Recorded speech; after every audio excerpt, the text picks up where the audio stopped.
ఎమర్జెన్సీలో అనుకోకుండా ఎవరికైనా రావచ్చు కదా. వచ్చినప్పుడు డాక్టర్కి కాల్ చేయండి, హాస్పిటల్కి కాల్ చేయండి, అంబులెన్స్ కాల్ చేయండి. వెళ్ళే సమయంలో మీరు కంప్లీట్గా బాగా హెవీగా మీ ఛాతీ దగ్గర, మీ టిప్పు దగ్గర, మీ చుట్టూ ఎవరైనా అందుబాటులో ఉంటే వాళ్ళతోని మీరు ట్యాప్ చేయించుకోండి, లేదా మీరే సెల్ఫ్గా ట్యాప్ చేయండి. ఫస్ట్ 4 minutes మనం ఎమర్జెన్సీ సిచ్యువేషన్ అండి. ఆ టైంలో ఎవరం కూడా హాస్పిటల్లో ఉండం, మన ఇంట్లోనే ఎక్కడో మన పర్సనల్ పనులలో ఉంటాం. సో ఆ టైంలో మీరు ఇది చేస్తే దానివల్ల మీ హార్ట్ బ్లడ్ వెజల్స్ అన్నీ కూడా నైట్రిక్ ఆక్సైడ్ ఉత్పత్తి పెరిగి బ్లడ్ వెజల్స్ డైలేట్ అవ్వడం స్టార్ట్ అవుతుంది. ఒక రకంగా సెల్ఫ్ సిపిఆర్, మినీ సిపిఆర్ అని చెప్పొచ్చు ఇది మనం చేయడం వల్ల.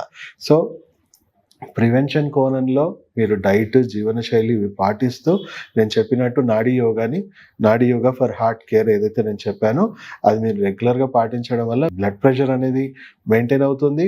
At the same time root నుంచి మీకు హార్ట్ బాగుంటుంది.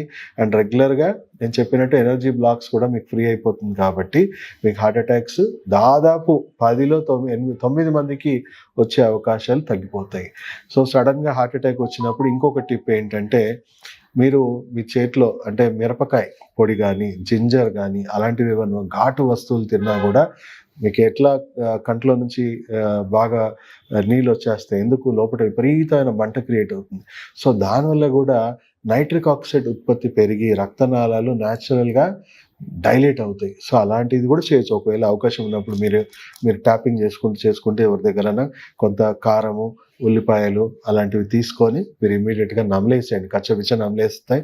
మింగుతుంటే మీకు కంప్లీట్గా వేడి అనేది తెలుస్తుంది. మొత్తం శరీరం అంతా వేడెక్కిపోతుంది. అండ్ బ్లడ్ వెజల్స్ అన్నీ ఎక్స్పాండ్ అవుతాయి. రక్త ప్రసరణ అనేది ఇదవుతూ ఉంటుంది. సో అలా మీ సెల్ఫ్ హెల్త్ కేర్ అనేది పాటించండి. సపోజ్ మీకు హార్ట్ ప్రాబ్లమ్స్ ఆల్రెడీ ఉన్నాయి, ఎలాంటి వైద్యం తీసుకుంటే మీరు పూర్తిగా మళ్ళీ బయటికి రావచ్చు. మన హార్ట్ తర్వాత సెకండ్ హార్ట్ పంపింగ్ జరిగేది మన పిక్కలలో. సో మీకు ఈఈసిపి enhanced external counter pulsation therapy అని ఒక వైద్యం ఉందండి. సో ఈ డైట్, లైఫ్ స్టైల్, జీవనశైలి ఇవన్నీ మీరు పాటిస్తూ మీ రక్తంలో డ్యామేజ్ చేసే వ్యవస్థను తగ్గించుకొని రిపేర్ చేసి హీలింగ్ చేసే వ్యవస్థను మీరు పెంపొందించుకొని enhanced external counter pulsation therapy EECP cardiology సంరక్షణలో ఈఈసిపి ట్రీట్మెంట్ తీసుకోవడం వల్ల మీ బ్లడ్ వెజల్స్ అన్నీ కూడా న్యాచురల్ బైపాస్ సర్జరీ అయిపోతుంది. న్యాచురల్గానే మీరు హార్ట్ అటాక్ అనేది క్లియర్ చేయొచ్చు.